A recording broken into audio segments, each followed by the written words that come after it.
大家好，欢迎收看中嘉新闻，我是蔡小君。新闻一开始先带你来看询问度爆表的2023高雄爱越热气球细流体验活动，9月12号开卖。今年特别横跨中秋、双十连假，9月23号先在越世界独特的恶地地形升空，10月7号再到爱河搭乘飞扬高空的炫彩热气球。连续3年举办的高雄爱乐热气球活动，从不同角度欣赏恶地地形及城市美景，每次都吸引全台各地民众到高雄游玩。今年则特别跨中秋、双十连假，首先在9月23日，越世界独特的恶地地形来升空。2023高雄爱乐热气球细流体验活动即将从9月份开始要登场了。那我们连续3年邀请朋友呢，在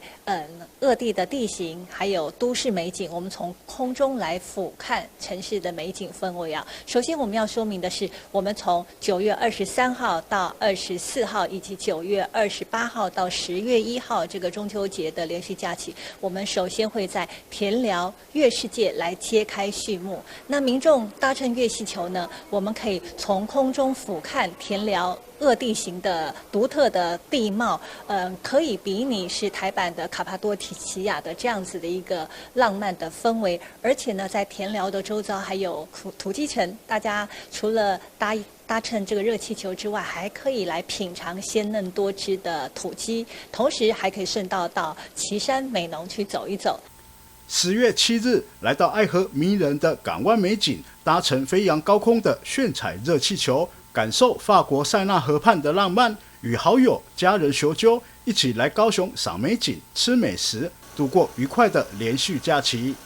其次，我们在10月份，在10月的7号到10号的国庆日连续假期，以及10月14到15呢，我们即将来到盐埕区的爱河畔，在河西路爱河畔呢，我们也有热气球的体验活动，大家升空之后可以欣赏在晨昏的都市美景，可以比拟法国塞纳河畔的美景。而且呢，这2场田寮跟爱河的场次，我们在晚间还规划了热气球的光影光雕秀的活动啊。另外，在爱河场次呢，还有美食市集，所以非常欢迎大家利用中秋以及国庆假期来高雄走一走。观光局表示，2场域活动期间，晚上有迷你热气球光影展演秀，热闹开演；爱河场次更搭配美食市集，保证将带给大家满满视觉与味觉飨宴。记者李正道高雄报道。再带你来看，基隆市政府将在10月14、15号举办2023基隆屿国际基钓赛，9月6号开放报名，让不少钓客们为之振奋。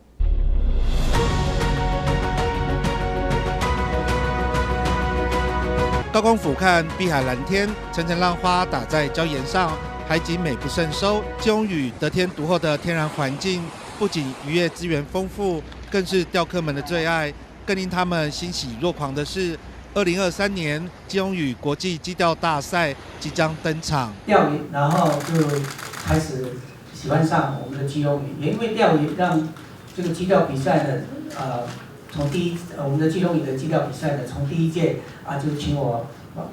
当这个代言人。在钓鱼界相当有名的资深艺人沈文成，已经担任5届代言人。基隆屿国际基钓大赛将在10月14号、15号正式登场，各路好手齐聚，互相切磋。不过，为了维持生态平衡，只开放84位登岛参赛。那今天的这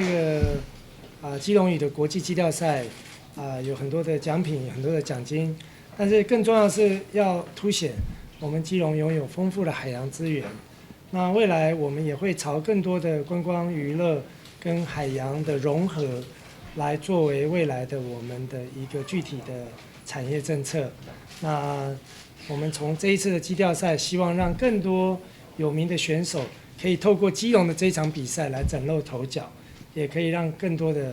人探索到基隆的海洋之美。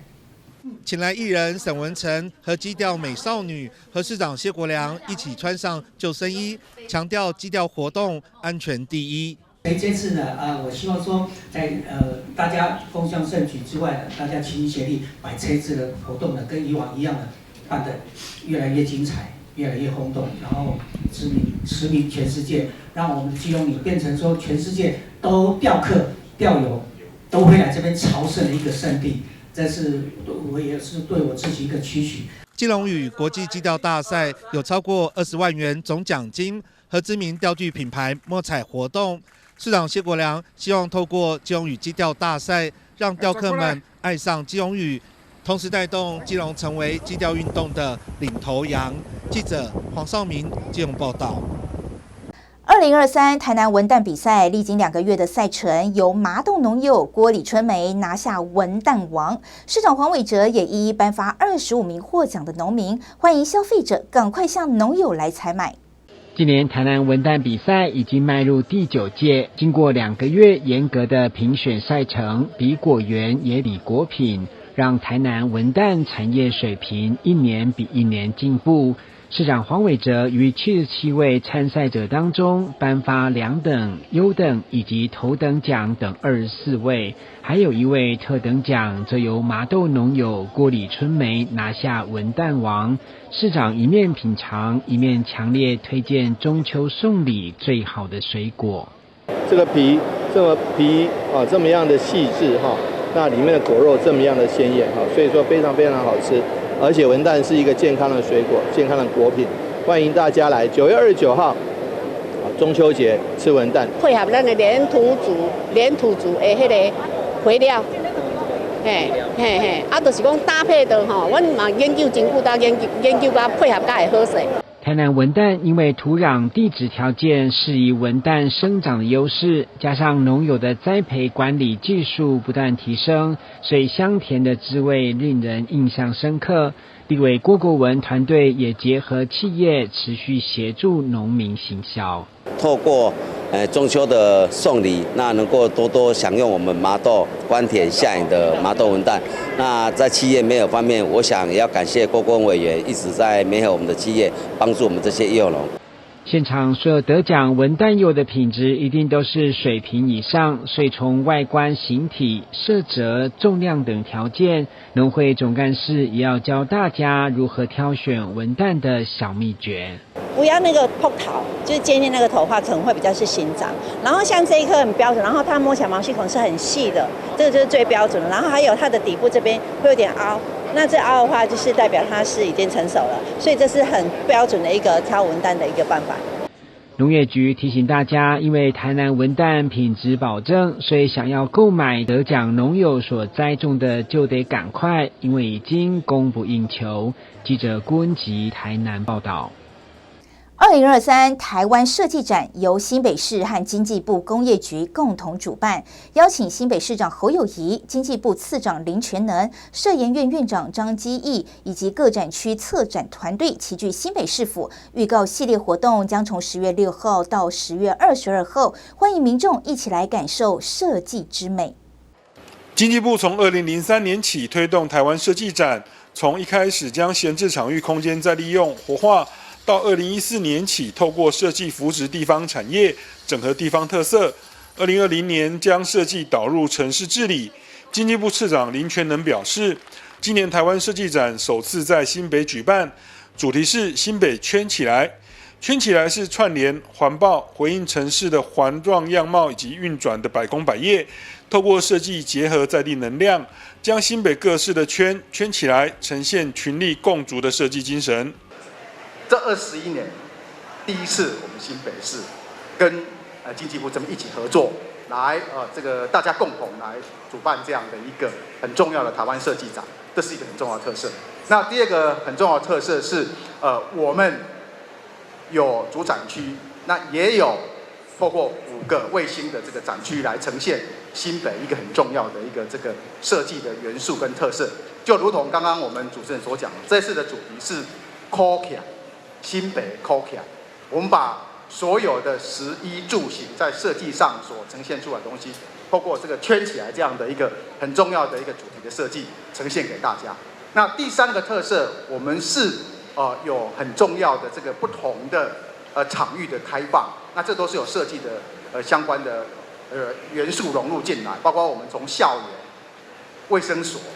还有包括我们的这个场站，我们的一个捷运的一个场站。这样的一个呈现我们设计在不同风貌的一个展现。那另外一个很重要的部分就是说，我们透过设计来复兴地方产业。事实上，我们有一个很重要的计划叫 T22， 台湾有22个县市。那透过 T22， 我们希望透过设计来复兴地方产业。新北的这次的主展区在鸢歌，就是我们第一个 T22来进行的一个设计复兴地方产业的一个重要推动工作。这4年多来，有很好的一个成绩一直在展现出来。市长侯友宜表示，新北市是一个拥有多元文化和山海并存的环状城市，不同族群的人来这里定居生活，形成各区不同的产业聚落和人文景观。深厚的人文底蕴也充满丰沛的设计动能。这次设计展主展区包括新北市美术馆、鸢歌国民运动中心、鸢歌陶瓷博物馆、同庆市民活动中心，邀请全台各世代的设计师以及耕耘新北的在地团队齐聚一堂，以崭新的视角来呈现新北市的多元样貌。我们选择在新北美术馆、鸢歌我们的这个运动中心，还有我们陶博馆以及我们未来在整个环状线的周遭，我们设了刚刚您说的，就设了5个展区。那最重要，我们有5大主题以外，我们除了5大主题，最主要我们准备新北立贺，准备154个场次，让大家来欣赏新北各地方的不一样的文化，让大家能够融入哈。这是我们最重要的一个目标跟方向。其实心里是有一个梦了，让大家都来了解新北市。各位不要以为新北市很多人都了解，未必啊。台北市人不竟然常常来新北啊，对，台北住习惯就很难来新北啊哈。那有的人从南部来的时候就过了新北就直接到台北。其实我跟各位借这个机会给大家报告一下，新北的人口不但是全台湾最多，有户籍的是403万，还不断在增加。没有户籍的常住人口加一加将近450万。这么样一个450万，尤其由中南部来的最少超过200万，它真的是一个多元族群，新住民也是最多的地方。所以新北市其实他看到的多元文化，就是从台湾的缩影来看，尤其它有城乡的差距，在城乡的差距的过程当中，可以看到台湾每一个面貌。所以你牵起来走一圈的时候，就像台湾，你走了1圈，你就可以认识台湾的文化。今年新北市政府更串联各局处，携手打造新北设计展，不仅在3英地区展出，新北市29个行政区、捷运环状线都有设计响应，更规划多达129条路线、154场次的新北立贺文化行旅行动展区，以及开放多处新北城市美学改造示范点。为期3周的设计盛宴将在新北市百花齐放，邀请民众一起来感受富设计感又热闹滚滚的新北市。记者赵世渊新北采访报道。接下来要带你来看，基隆市教育处特别邀请 NBA 今年赛季夺冠的丹佛金块队成员小波特来到基隆，启发同学们对篮球的新观念。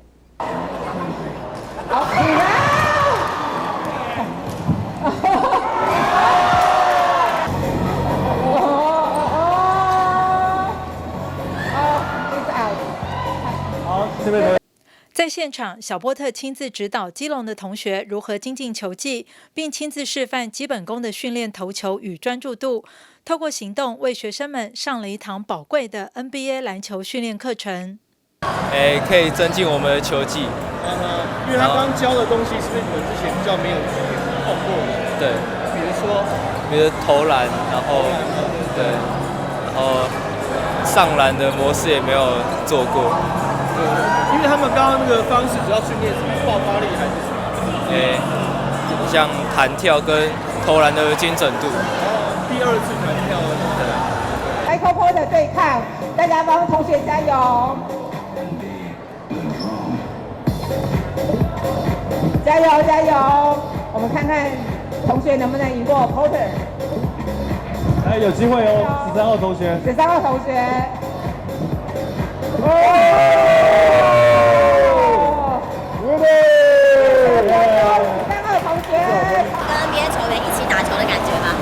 很开心，因为他难得来台湾嘛，然后可以跟他一起打球，觉得很开心。那刚刚是你撑到最后跟他一起，有没有觉得非常荣幸呢？有。你觉得他的球技如何？他的球技很棒，然后他投篮很准，然后最后的时候剩我们2个在场上，我觉得很紧张，然后最后赢了。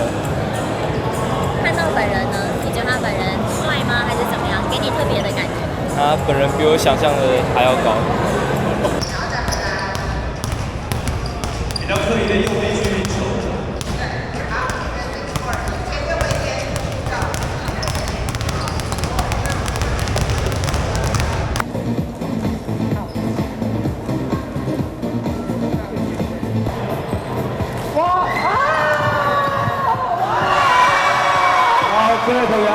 So how do you feel about coming to Asia and to Keelung particularly for this question? Yeah,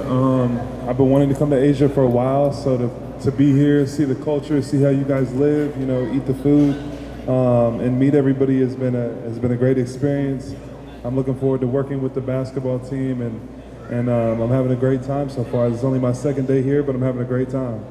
他说他其实在基隆，他很期待就是来这边的美景，因为他下午还要去看几个景点，然后他也很期待一些美食，然后他也很开心可以跟这么多的同学们一起来做这个训练营。这是 NBA 明星球员小波特首度来到基隆，他用球技展现明星的气质，用类似游戏教学的方式提升学生的基本功，训练态度相当亲切，现场的欢笑声连连，进一步激发学生对篮球的热情，相信将使基隆篮球运动更为茁壮。记者黄日升、陈淑平，基隆报道。诈骗世界犹如变种病毒，诈骗的手法更是日新月异、推陈出新。教育部为了要提升学生族群的防诈免疫力，结合友善校园周，举办校园诈骗防治你平安我快乐的宣导活动。行政院长陈建仁还化身大人哥，提醒小朋友要谨记防诈的3C 原则。前几天啊，要你买的那个点数，你买了没？买了。哦，那我等一下给你一个序号，你只要去到那里之后啊，把你的连结，把序号丢在连结上之后，你就会得到2倍的点数哦。纸风车剧团演出校园常见诈骗手法案例，像是交友诈骗、游戏点数及假网购等，以生活化呈现学生可能遇到的各种情境，透过贴近校园生活的戏剧演出，让学生有感，期许学生们都能时刻保持警觉。而行政院长陈建仁更是化身大人哥哥，提醒小朋友遇到诈骗事件的时候，谨记防诈骗3C 原则。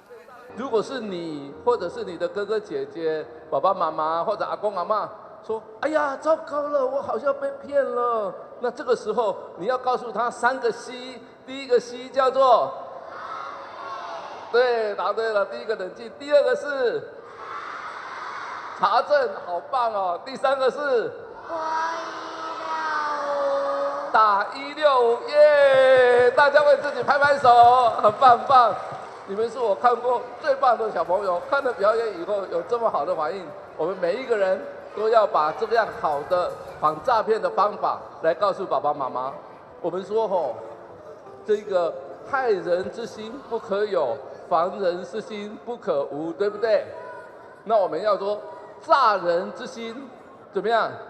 不可有，防诈之心不可无。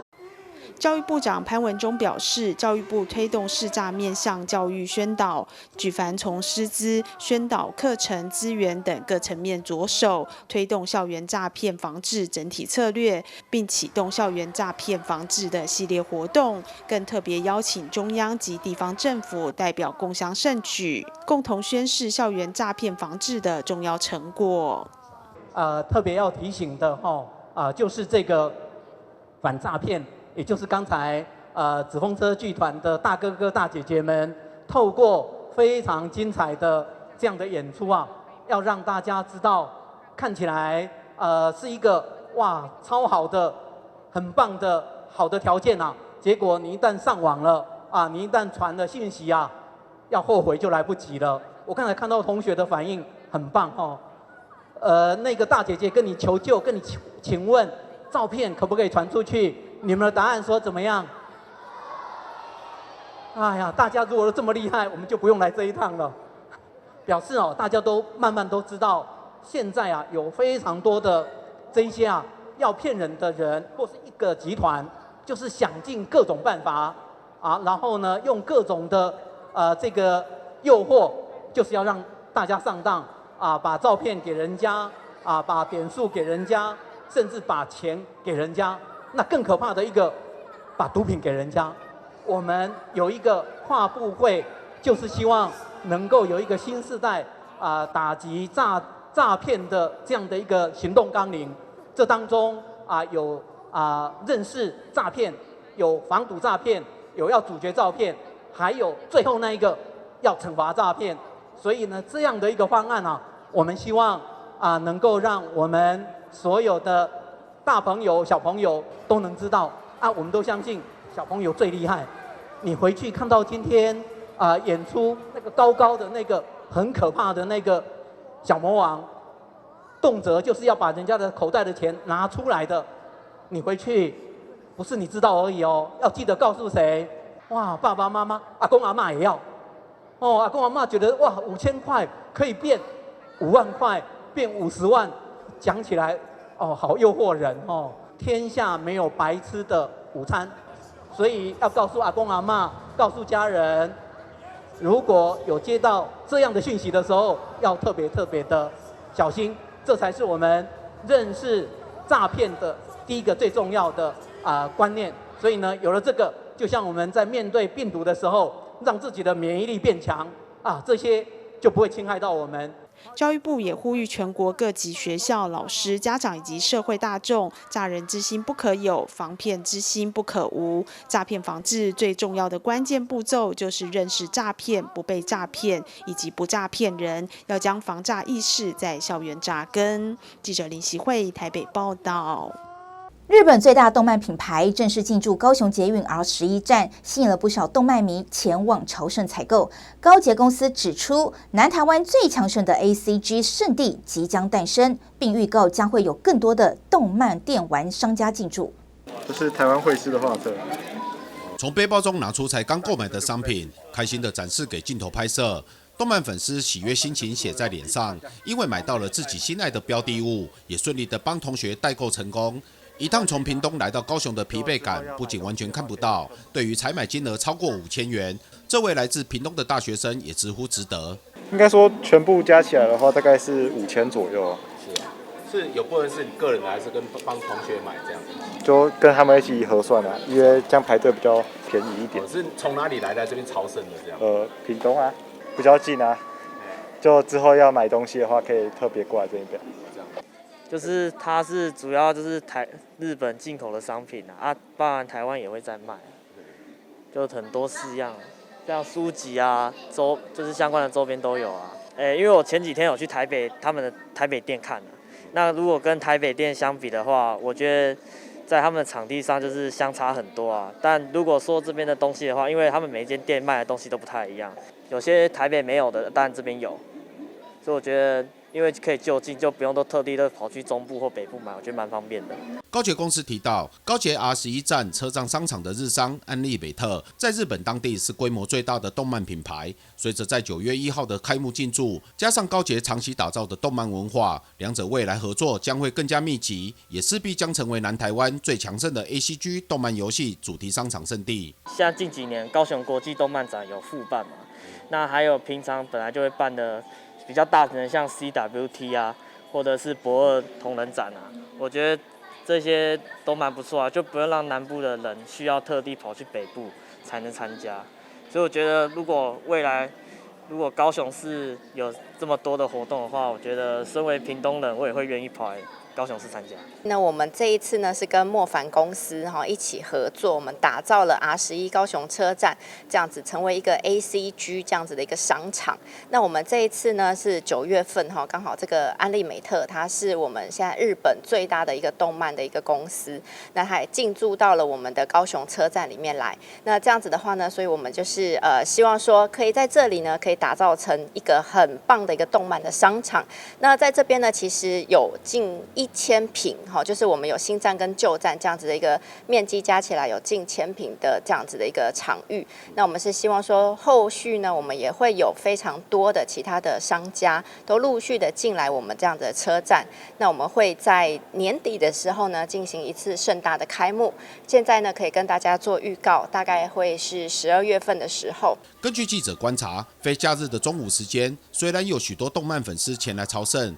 但却没有选择购买。部分消费者认为，因为日元汇率加上税金，导致价格些许偏高，而抱持观望态度，等待下次活动促销再来采购。而另一方面的忠实粉丝则表示，都已经来了，真的要便宜的话，可能就要坐一趟飞机到日本买才会真正便宜。它是那个以专门为书，以书为主，然后其他文具为辅。稍微找一下，但感觉它未来还是会更新很多东西，所以就是之后我还是会找时间过去看一下。因为高雄他们本身在动漫产业这个地方，有的商店就比较少。那如果像高雄现在有的话，对于南部的人来说，也是多一个新的地方可以来逛啊。如果想要就近买的话，虽然比较贵一点，但如果你愿意花钱买，那就买；不然的话，就是真的要飞去日本买比较便宜。那我们大概呢会是以高捷动漫季，冬季的这个动漫的一个活动的这样的方式呢，跟民众来进行互动跟见面。那我们也会以这样子交响音乐、动漫交响音乐会这样的一个形式。还有我们跟这些商家会有陆陆续续的一些相互的合作，那么会把这个商场再打造成我们所有的动漫年轻朋友都很喜爱的一个商场。高捷公司则进一步预告，随着安利美特的高雄据点，加上 ACG 主题商场的陆续招商，冬季动漫展将会非常热闹可期。未来带动的不仅是民众在站体内的逛街消费衍生出的商机，更是对沉寂已久的周边商圈有着莫大的提升作用。记者李嘉龙高雄报道。接下来要带你来看新北市三峡国小，每学期都会安排学生从翻土开始种植各式作物，过程中透过友善农耕学习，与鸟类及蚯蚓、鸡母虫等生物共存，培养生命教育及环境保护的意识，同时学习社会化与多人协作的经验。三峡国小的同学们拿着铲子在学校的菜园内松土，却意外地挖到各种不同的小生物。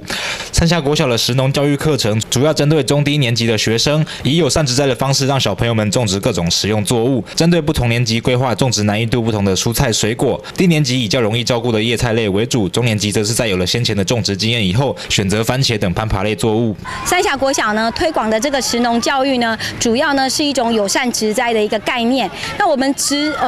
实所的小朋友呢，主要是低年级跟中年级的小朋友。那在他们能力的差异上呢，我们在植栽的种植的选择上，以低年级的小朋友来说，就选择最简单的叶菜类。他们只需要呢把幼苗呢埋到土里面，然后按时的浇水，跟赵老师教学的方法施肥，就可以呢在40天的时候呢种植出一颗呢完整的一颗莴苣这样子。那中年级的孩子，因为他能力比较好，也种过莴苣了，有先前的植栽经验，所以我们会设计一些简单的棚架，让孩子种植一些像番茄那种攀爬的，或者是像菜豆那种卷须的那种攀爬的植物，让他们种植，体验不同的植栽环境。学校以友善植栽的方式来引导同学们，在农园种植的过程当中，经常会有鸟类与害虫的影响，造成农损。不过也让同学们在当中了解与自然生物共存的意义，从中寻找合适的方式，友善自然，亲近自然。我们的植栽主要是以友善植栽的概念跟方法来传递给孩子，在这个过程中，有可能呢会有一些害虫或者是鸟类来伤害我们的植物，但是呢，孩子们呢秉持着呢爱护大自然与大自然生物共存的概念，对于这样的一个情况发生，都可以坦然的面对，可以用一些比较。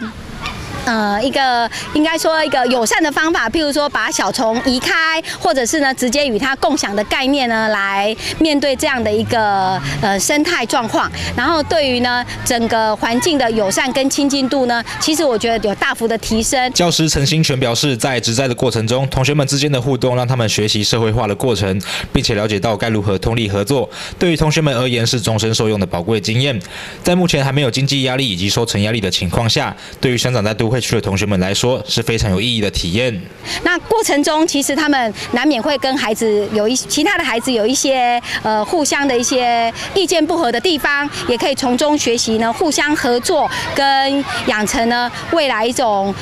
良好的社会公民的一种现代的态度。我觉得是一个很好的课程。然后在一个没有经济压力跟收成压力的一个课程之下，我觉得是一个非常适合孩子们、都市孩子们，做一个都市农夫的一个很好的一个体验。如果你种的东西被虫吃掉怎么办？不太会了吧？豆类，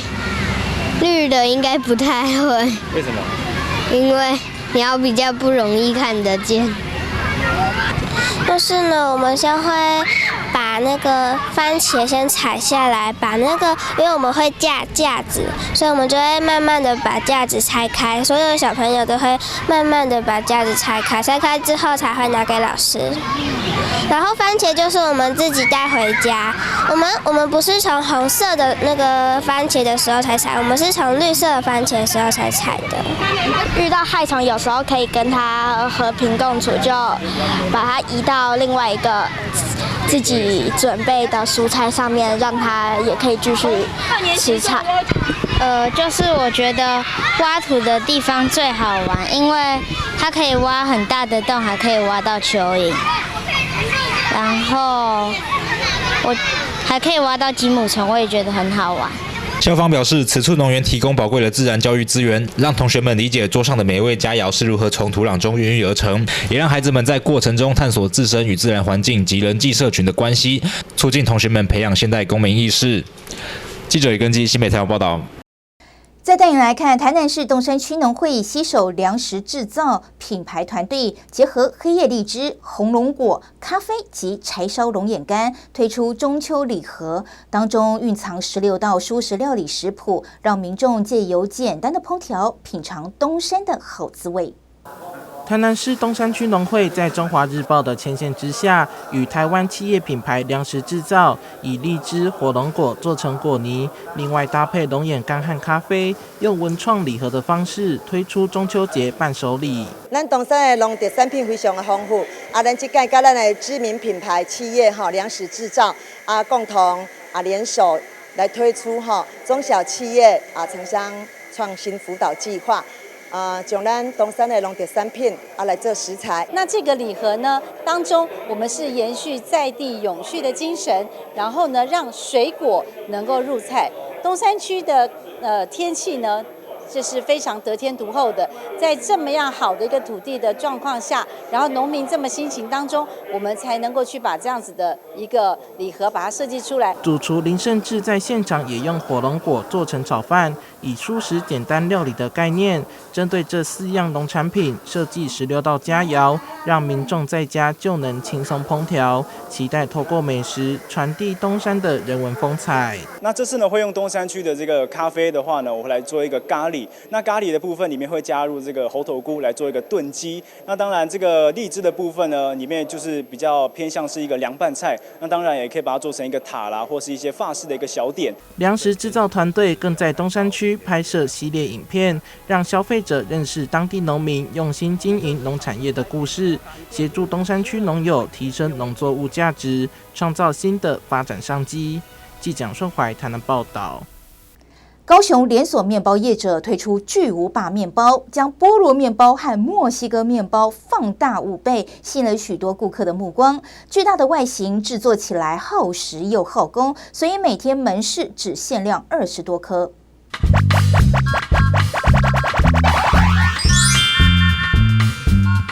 这个是一般大小的菠萝面包，往旁边一看，竟然还有足足5倍大的同款巨无霸。连锁面包店最新推出巨大面包，每天在门市都是限量。原因在于，相较于一般面包，不但成本高，而且一个烤盘上最多只能放上2颗，耗工又费时。不仅得用电话预订，而且每天都售罄。一直以来都有客户在经常说跟我们反映说，你们怎么都没有做比较传统的面包？他们可能比较怀旧，所以说我们就说好，那为了要满足那个顾客的需求，我们特地跳脱出来跟市场不一样，所以说就把传统的面包、怀旧的面包给做大，所以说才会演化出这个巨大的面包。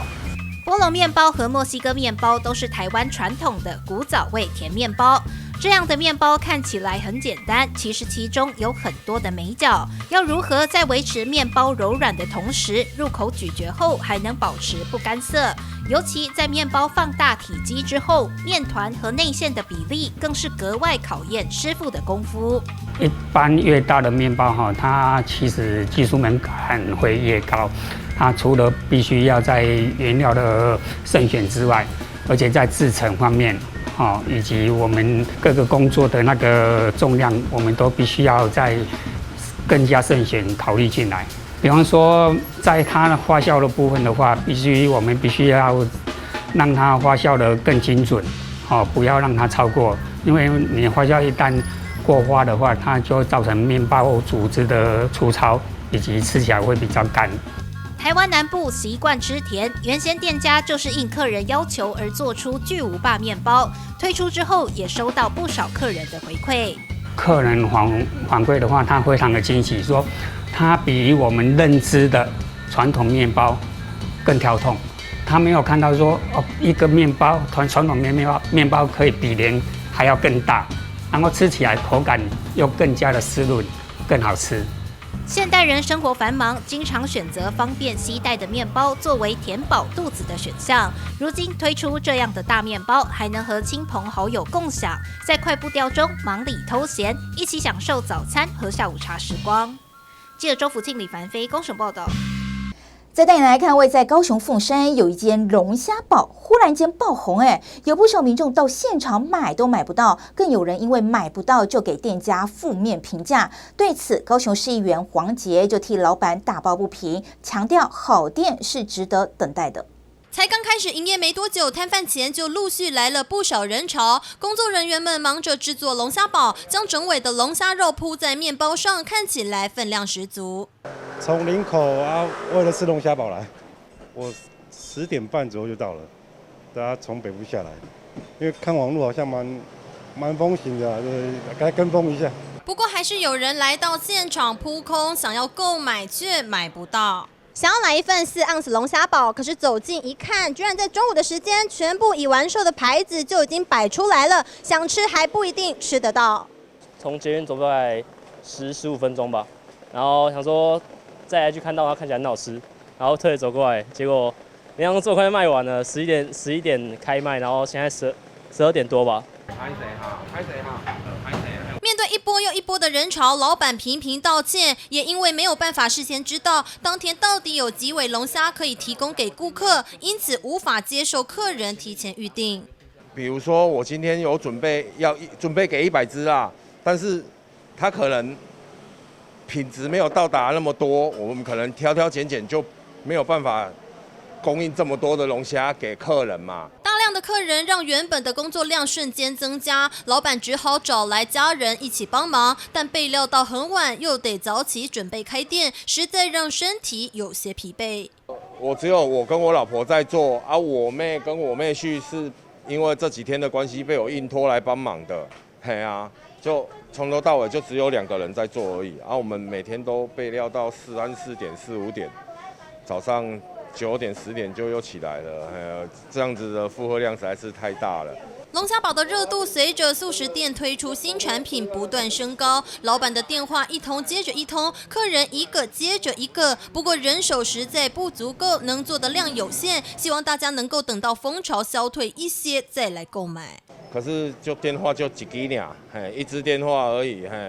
就你打不进来，不是因为我没有开，或者是我不想接你电话。是因为别人也在打电话，拍谁哈？可以缓一缓，大概过个1-2个月以后再来买。有人因为买不到而给予店家负面评价，让之前就来吃过的高雄市议员黄捷也忍不住替老板抱不平。希望大家可以在打电话打不进来的时候多一点耐心，或者是择日再来也可以。我相信好店是值得等待的。一份龙虾堡要价460元，并不便宜。即使这样，仍然有太多人想要尝鲜。看来想吃龙虾堡的民众，恐怕得碰碰运气，或是再等等了。记者吴家伟、庄淑婷高雄报道。接下来要带您来看飞鱼卵融入甜点的创意料理，颠覆只能吃咸的想象哦，滋味究竟如何呢？带您来品尝。老板，我要一份飞鱼卵双麒麟。好。以香草冰淇淋做基底，放上一口飞鱼卵，顾客直呼好大方。很大方，满一大口，比去兰园的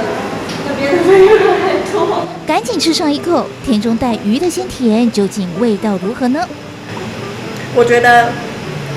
这个飞鱼卵有点咸咸的，然后不会跟冰淇淋的味道有冲突，然后它的口感很特别，它吃下去感觉会在牙齿里面弹跳，然后同时你又会听到飞鱼卵那个在嘴巴里面啵啵啵的声音。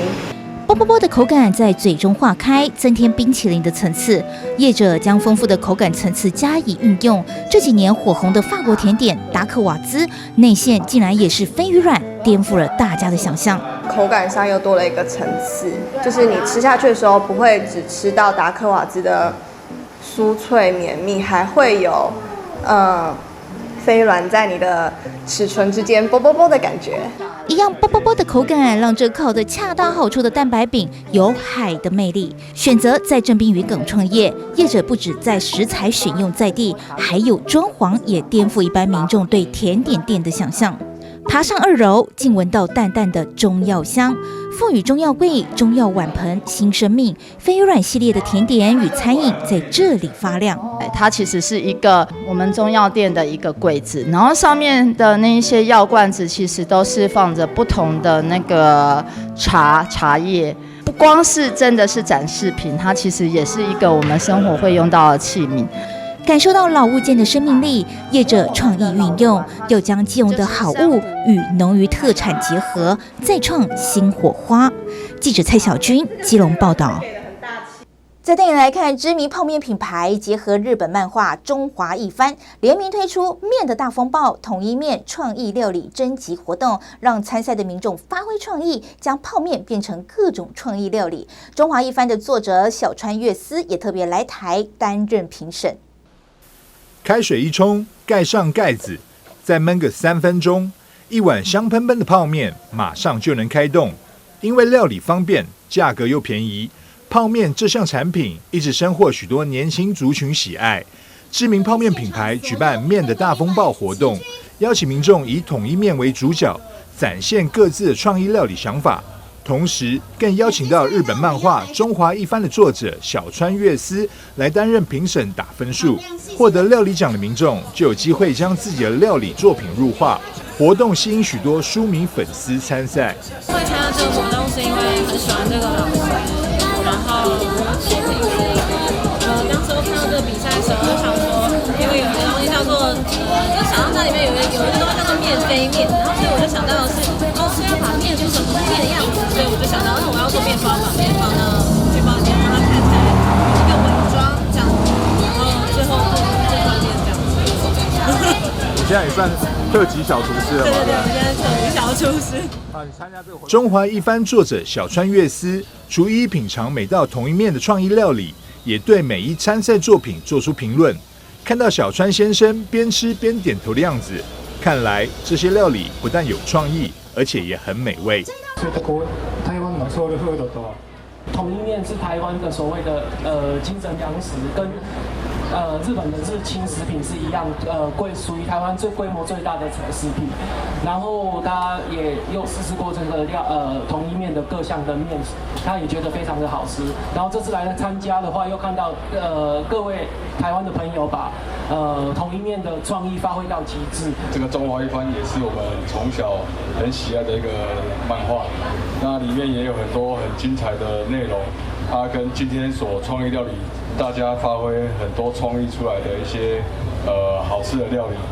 面的大风暴比赛奖项分为人气奖以及料理奖，主办单位也颁发奖状给每位入选民众。料理奖最终也由刘爱心拿下，成功将自己的料理创意作品放到中华一番小当家阿毛手中。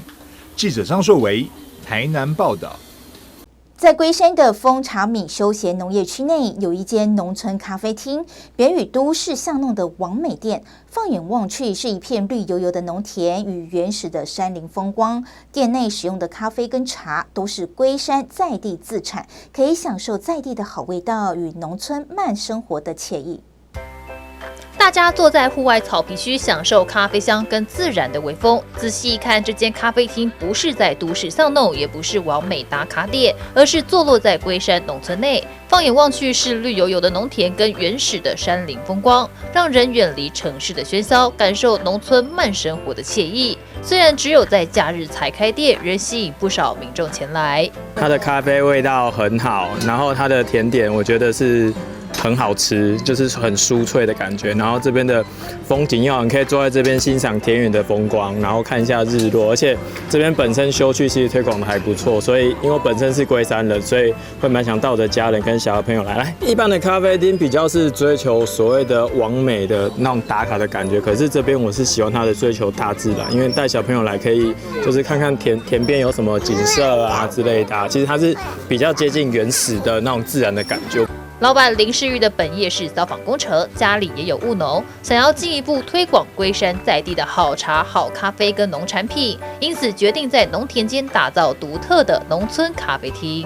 在地我们是农村咖啡厅，然后在我们这外面可以欣赏我们的田园风景，然后我们里面有我们的贵妃的桌子、贵妃的椅子，可以在里面静静的在办公、静静的读书。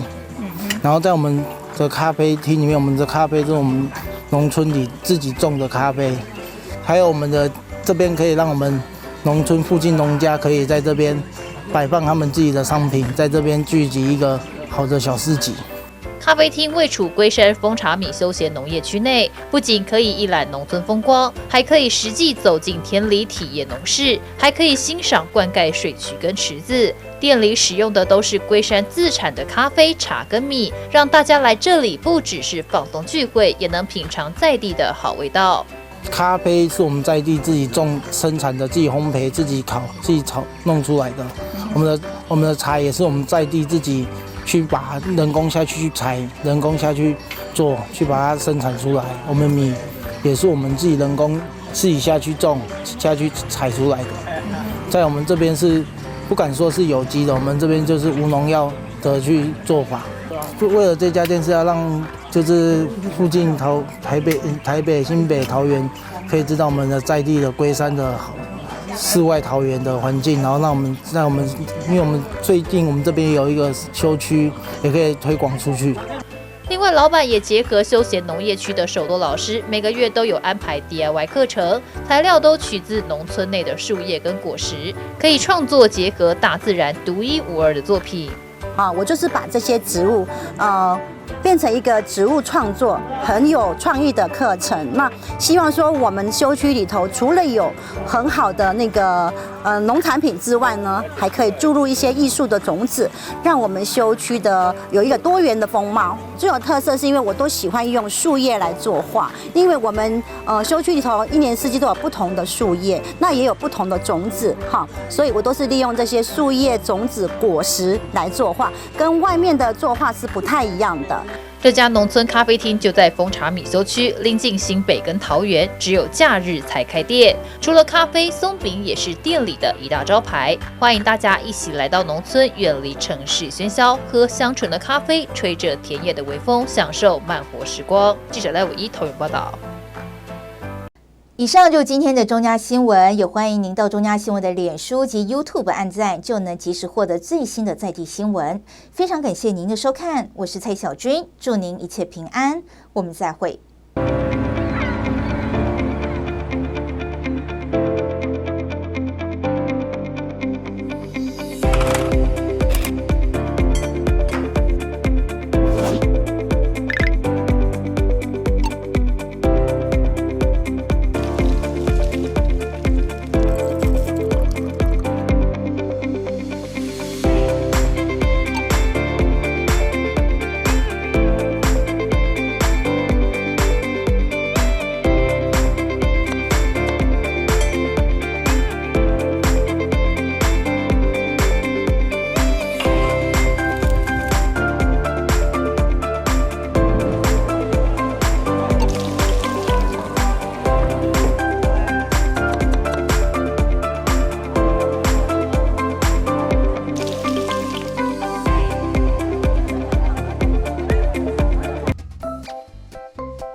及非法机上盒经销商强力查缉，据查获778台非法机上盒，涉嫌侵权金额超过台币10亿元。看到一则则的新闻，这些制造、输入或销售侵权机上盒的业者都会遭到最重可处2年以下徒刑和50万元罚金。影视产业是文化输出的软实力，可带动旅游、观光等行业发展。